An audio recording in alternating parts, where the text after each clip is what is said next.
नहीं है, वो तो नेचुरली कर रहे हैं। और जो आजकल साधन संपन्न लोग हो गए हैं, जो उसको आप प्रिविलेज कैटेगरी कहते हैं, एलिट ग्रुप कहते हैं, वो थोड़ा समझने के बाद, कोई इलाज न मिलने के बाद करते हैं। लेकिन ये जीवन का ये भाग होना चाहिए।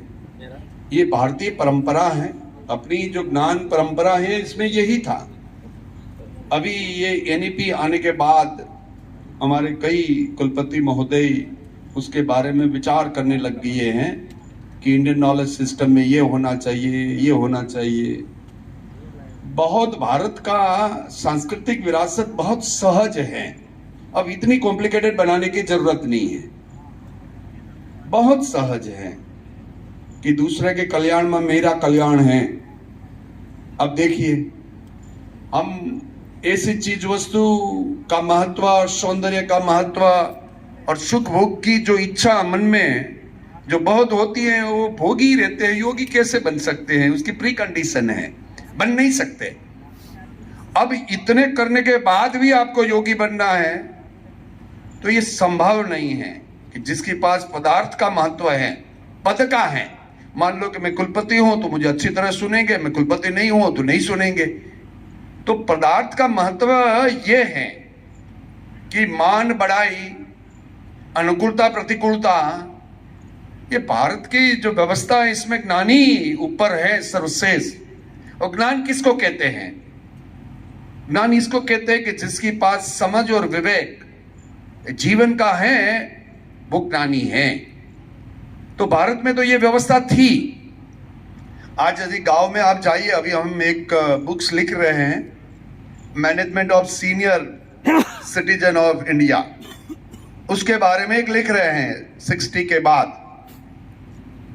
तो हमने कई केसेस ऐसे देखे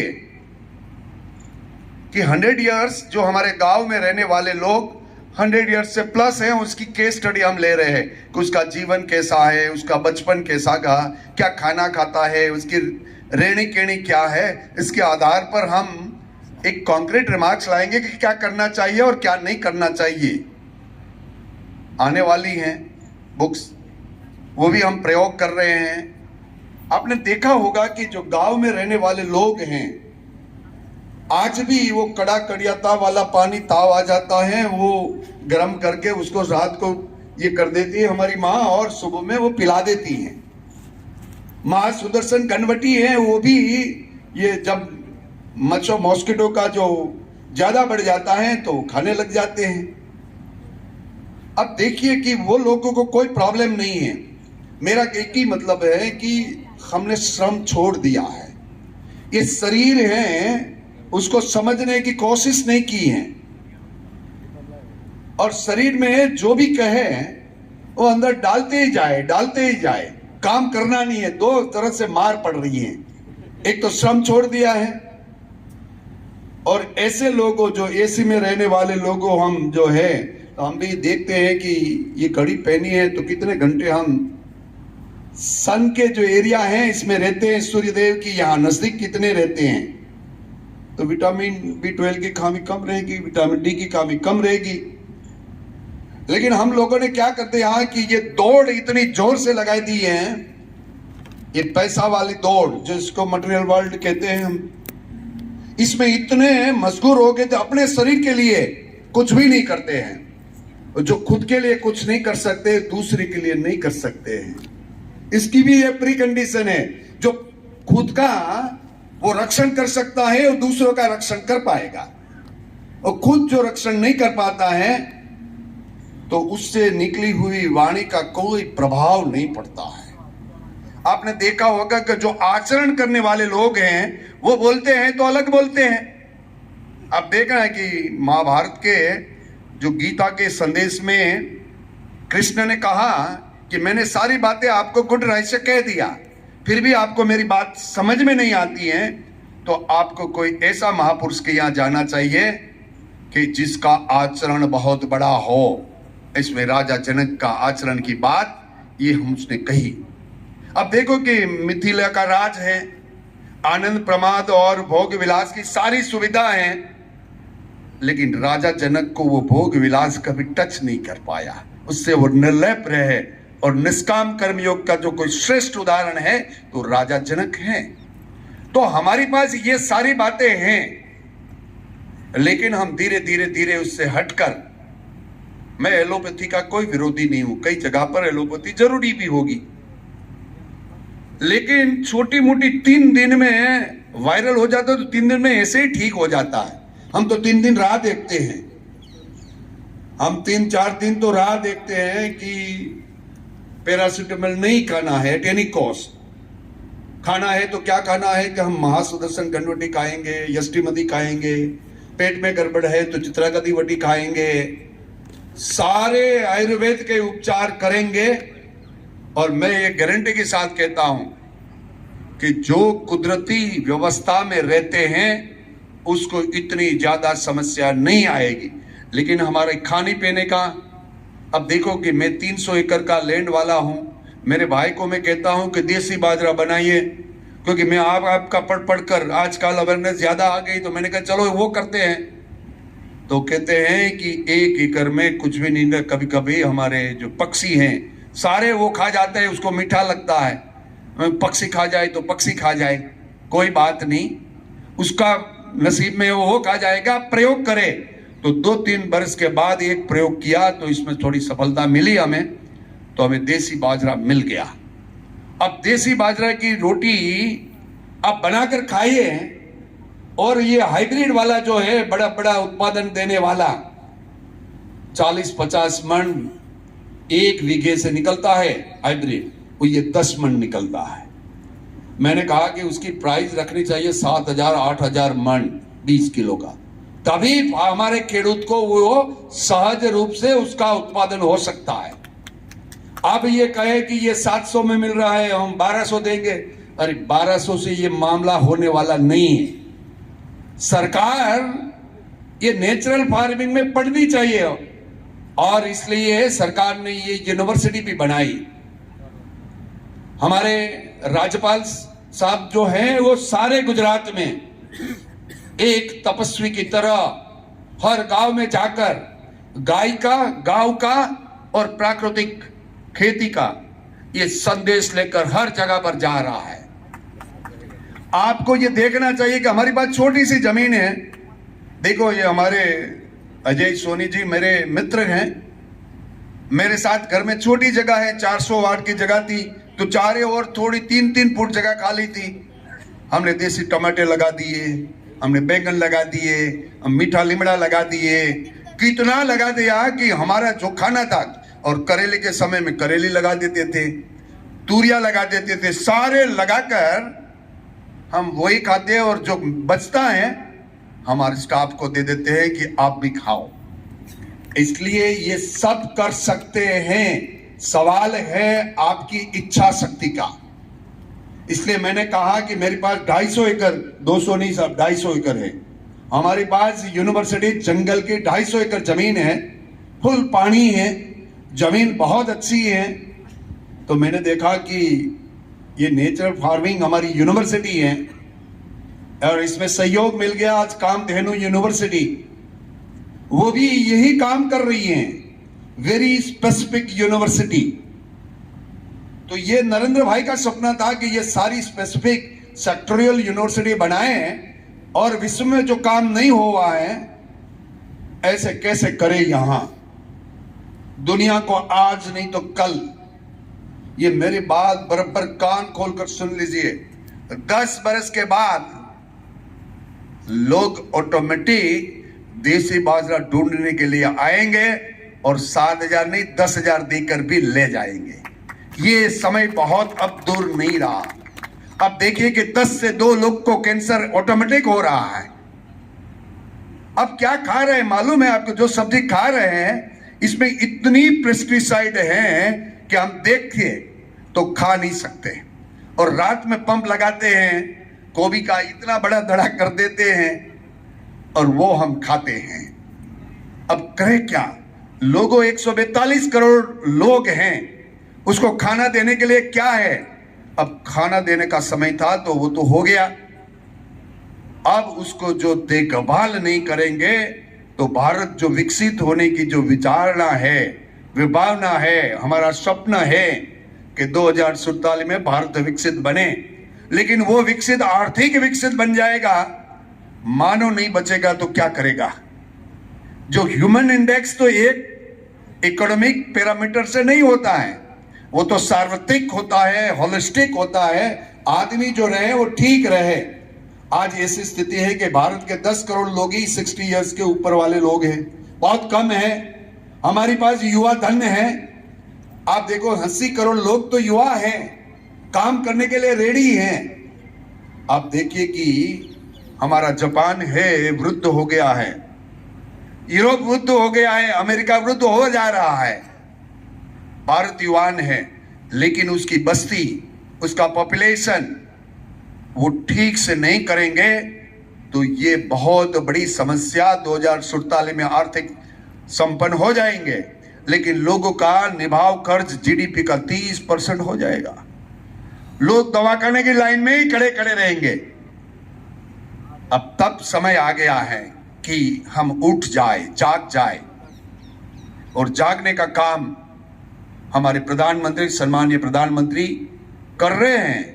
वो मिशन देकर तिमड़िया साहब को ये मिशन दे दिया कि ये करिए, खेडूत को समझाइए, लेकिन खेडूत की समस्या है। मेरा भाई तो वही एग्रीकल्चर यूनिवर्सिटी से पढ़ा हुआ है, वहीं का गोल्ड मेडलिस्ट है, गुजरात एग्रीकल्चर यूनिवर्सिटी जूनागढ़ के। मैं उसको कहता हूं हर बार कि ये करिए, ये करिए। वो कहता है कि आप तो बड़े बड़े लोग हैं, बड़ी बड़ी बातें करते हैं, फार्म में काम करके उसका उत्पादन को उसके साथ मैच करिए, हर दिन नहीं कर सकता है, आपके जैसे लोग शौक से कर सकते हैं। तो उसकी बात मुझे समझनी पड़ेगी कि ऐसा क्या है कि हम नहीं कर पाते। उसकी मार्केट नहीं मिल रही है, लोग अवेयर नहीं है, लेकिन मेरा ये मानना है कि मार्केट भी हो सकती है, अवेयरनेस भी हो सकती है। किसी को ये साहस करना पड़ेगा। ये साहस नहीं करेंगे तो ये अवेयरनेस नहीं आएगी। अब देखिए देसी गिर गाय का घी सब आज भी हमारे गिर में बेच रहे हैं, 3000 रुपया ले रहे हैं, लेकिन ये सही है कि गलत है उसकी कोई गारंटी नहीं है। उसको हम 6 महीने रखते हैं, फिर उसकी कलर और कैसा कॉम्बिनेशन रहता है, इससे हमें मालूम पड़ता है कि भेल सेल वाला है। और हमें क्या है, हमारे यहाँ तो ऐसा ही हो गया है, बिना भेल सेल दिए तो ये पाप लग जाता है। अब ऐसी स्थिति ये हमारे खेडूत की भी हो गई है, तो उसको कैसे संभाले, और जो वो संभालना काम है तो ऐसी यूनिवर्सिटी है उसको आगे आना पड़ेगा। और हमारी तो स्टेट कन्वेंशनल यूनिवर्सिटी है। अब 1,10,000 विद्यार्थी हैं, 250 कॉलेज हैं, 4 डिस्ट्रिक्ट है, हमारे पास बहुत बड़ा एरिया है। और मैं तो अनंत जी को कहता हूं कि आपको नेचुरोपैथी का कोई सेंटर करना है तो हम तो रेडी हैं, आ जाओ। हम तो आपके जैसे लोगों को ढूंढ रहे हैं, गांव गांव से ढूंढ रहे हैं कि आइए हम साथ मिलकर ये विन विन सिचुएशन क्रिएट करें। लेने का नहीं, देने वाला है ना। लेना बैंक नहीं, देना बैंक बनिए। और देना बैंक बनने का काम हम सबको करना पड़ेगा। जो पढ़े लिखे हैं उसकी जिम्मेदारी ज्यादा है। जो हमारे अनपढ़ खेडूत है वो बहुत अच्छे हैं, और जो पढ़े लिखे लोग हैं समस्या तो वहां है। समस्या का निदान भी वहां करना पड़ेगा। हम निदान के गांव में जाकर कर रहे हैं, वो तो बेचारे एकदम ठीक है। आप उसको जो समझाएंगे वो करने के लिए रेडी है, लेकिन उसको मार्केट देना पड़ेगा, उसको कस्टमर देना पड़ेगा, और दूसरा उसको ब्रेक इवन पॉइंट भी देना पड़ेगा। जब आवक और खर्च वो दोनों ठीक होने लग जाता है तभी वो ठीक से होगा। मैंने देखा कि मैंने बनाना की कई छोड़ वहीं भी रखे थे मेरे घर में। अब ये बनाना होता था नेचुरल, एकदम इतना बड़ा, पंजाब से भी ज्यादा बड़ा, और इतना मीठा नेचुरल पकता है। अब उसको तोड़ दो, घर में रख दो। अब जूनागढ़ में अभी शुरू हुआ है कि रोड पर कच्चा केला देते हैं, 10 दिन घर रखो, पक्का करके खाओ और केमिकल ईयर से मुक्त रहो। धीरे धीरे हो रहा है, और धीरे धीरे लेने वाले की संख्या भी बढ़ रही है। इसलिए निराश मत होइए। आज सारे हमारे 22 स्टेट से जो हमारे पार्टिसिपेंट आए हैं, इतने स्पॉन्सर्ड है। और साहब ने कहा बहुत छोटी यूनिवर्सिटी अभी शुरू हुई है, इतना बहुत बड़ा इंटरनेशनल कॉन्फ्रेंस करके सभी को 22 स्टेट से, अंडमान निकोबार से भी बुलाया है, हमारे साउथ इंडिया से भी बहुत लोग आए हैं। तो मैं ये कहूँ कि आपके पास जो सुविधा है, जो हमारी परंपरागत जो ट्रीटमेंट सिस्टम है, उसको आप छोड़िए मत। उसको हम कैसे कैसे करके हमारी यूनिवर्सिटी, हमारा सेंटर्स, आप कहे तो हम नेचुरोपैथी की एक चेयर भी बना सकते हैं। हमारे पास कई चेयर है, हम कामधेनु चेयर भी बनाने वाले हैं। क्योंकि मैं गाय के बारे में बोलूंगा तो गाय मेरे घर होनी चाहिए ने। मैं तो वाइस चांसलर ऑफिस में भी, वही घर में भी रखना चाहता हूं, लेकिन मेरी वाइफ पढ़ी लिखी है तो कि मैं दो नहीं सकती हूँ, मेरे को दूसरा ले लेंगे। तो कि आप ये दिल्ली चले जाएंगे तो 3 दिन उसको पानी कौन पिलाएगा, ये कौन करेगा, ये कौन करेगा। एक बार व्यवस्था आ जाएगी तो और व्यवस्था हो सकती है। लेकिन मैं गांव में, मेरे घर आज भी 8-10 गाय रखी है, भैंसे रखी है, मालडोर रखे है, सारी व्यवस्था। और अभी भी शहर में नौकरी के कारण आ गया हूं, लेकिन मकान घर ये गांव में फार्म में ही रखा है। और मुझे वहां जो मजा आती है, मैं खाटला, देसी खाटला में सोता हूं और आकाश को दूर दूर तक देखता हूं, तो ये आकाश के अंदर की जो शीतलता है, ये मेरे मन को जो प्रभावित करता है, और ईश्वर को मैं नजदीक से देखता हूं, उसकी अनुभूति में यहाँ क्या कहूं। इसलिए कह रहा हूं कि मेरे फादर 108 साल जिए और मेरी माँ 107 साल जी, बिना रोग।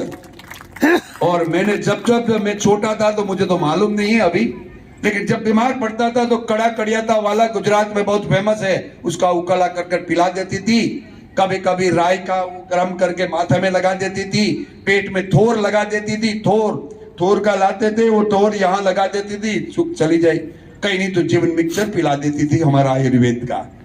इतनी व्यवस्था थी, किसी को कमला हो गया, कुछ हो गया तो उसको हॉस्पिटल ले जाते थे। बाकी ये छोटी छोटी व्यवस्था में, अब हल्दर थी तो काट दिया तो हल्दर लगाकर पाटा लगा देती थी और किसी को कोई प्रॉब्लम नहीं थी। आज हमें छोटी मोटी फोड़ी होती है तो हम बड़े स्पेशलिस्ट किया चला जाता है, कितने टेस्ट के बाद कहते हैं कि आपको कुछ भी नहीं है। हमारी माँ ऐसे ही कह देती थी, तेरे को कुछ नहीं है बेटा, 2 दिन 3 सहन कर ले, थोड़ा उपवास कर ले। ऐसी स्थिति में से हम आज ऐसी स्थिति में आ गए हैं, इसके लिए जवाबदार कोई नहीं है, जवाबदार हम खुद है। और मैं कहता हूं कि जवाबदार तो हम जो पढ़े लिखे और उपले पद में बैठे वाले हैं, जो 5% ये देश को चला रहा है, हम सब उसके जिम्मेदार हैं। हम नहीं सुधरेंगे और लोगों को सुधारने के लिए हम कहेंगे तो ये लंबा चलने वाला नहीं है। मैं आप सबको, क्योंकि समय बहुत हो गया है, इसलिए ज्यादा नहीं लगेगा, मुझे 1-2 घंटा इस मामले में बात करनी कि मैं क्या कर रहा हूं। मैं योग कर रहा हूं 25 साल से। 25 साल में कभी योग छोड़ के कभी नहीं गया हूं, गीता पढ़े बिना कभी ऑफिस नहीं गया हूं, और वॉक कर रहा हूं तो 10,000 स्टेप के बिना मैं कभी सोता नहीं हूं। अभी भी मेरी घड़ी देख लीजिए, 10 इयर्स का डेटा है मेरे पास, जो ये डेटा सेव हो रहा है तब से। तो मैं चलता हूं, मैं सीढ़ी भी चढ़ता हूं तो ऊपर से सारे लोग लिफ्ट से जाते हैं, मैं उससे जाता हूं। मुझे उसकी आनंद की अनुभूति थोड़े समय के बाद अलग होने लग गई। पहले जब मैं 2000 में प्राणायाम करता था, मैं श्री श्री रविशंकर का अनुयायी हूं और ये सारी क्रिया में करता हूं। जब शुरुआत में करता था तब मुझे लगता था कि शारीरिक लाभ है, शायद मानसिक लाभ हो सके या ना हो सके, लेकिन 10 साल कंटिन्यू करने के बाद मुझे मिला कि मैं 62 रिटायर्ड हो गया हूं यूनिवर्सिटी सिस्टम से, हमारी सरकारी जॉब से। जून में मैं रिटायर्ड हो गया हूं। ये 90% मेरे बाल काले हैं, मैंने कभी कलर नहीं किया है, कभी दूध कुछ नहीं किया है, आज भी कोई कॉस्मेटिक यूज नहीं किया है, कोई पाउडर ये सब क्या करते हैं आजकल, वो कोई लगाया नहीं है। बहनों तो लगाए, बहनों के लिए माफ है, इसलिए आप जरा भी नाराज मत हो जाइए।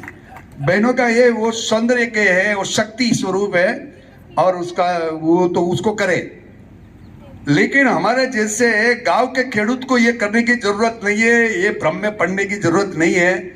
आप श्रम करो, बाकी नेचुरल ब्यूटी नेचुरली आ जाएगी। तो मैं यही कह रहा हूं कि मैं तो एकदम नेचुरल जी रहा हूं।